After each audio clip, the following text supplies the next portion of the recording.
Mede. Tim pemadam kebakaran tolong.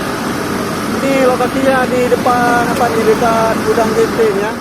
Syederalun, satu unit bengkel yang terletak di Jalan Elak Lok Semawe pada Senin 3 April 2023 sekitar pukul 18.20 waktu Indonesia Barat terbakar. Tidak ada korban jiwa dalam insiden tersebut. Namun begitu, 5 unit mobil dan 1 unit sepeda motor ikut terbakar. 5 mobil yang terbakar adalah 1 unit bus dan 3 unit mobil box dan 1 unit mobil dump truck. Penyebab kebakaran sesuai hasil penyelidikan awal pihak kepolisian diduga kuat akibat korsleting listrik.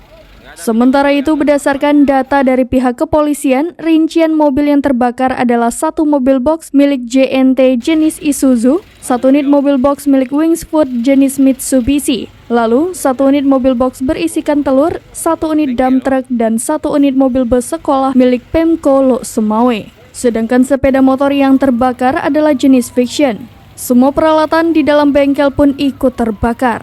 Kapolres Lok Semawe AKBP Hengki Ismanto melalui Kapolsek Muara I Ibda Roni menjelaskan, kebakaran ini diketahui saat penjaga bengkel atas nama Rafikul baru pulang usai membeli menu berbuka puasa. Saat itu pun ia terkejut saat melihat bengkel sudah terbakar. Api pun sudah membesar dan menyambar ke kendaraan yang sedang parkir di halaman bengkel. Kemudian Rafikul langsung meminta bantuan masyarakat sekitar untuk menghubungi pihak pemadam kebakaran. Sekira pukul 18.50 waktu Indonesia Barat, 4 damkar tiba di lokasi dan langsung berupaya memadamkan kobaran api tersebut. Ikut membantu personil Polsek Muara II, Pos Ramil Muara II, dan masyarakat. Sekira pukul 21 waktu Indonesia Barat, api berhasil dipadamkan. Dari Lok Semawe, Saiful Bahri, serambinews.com.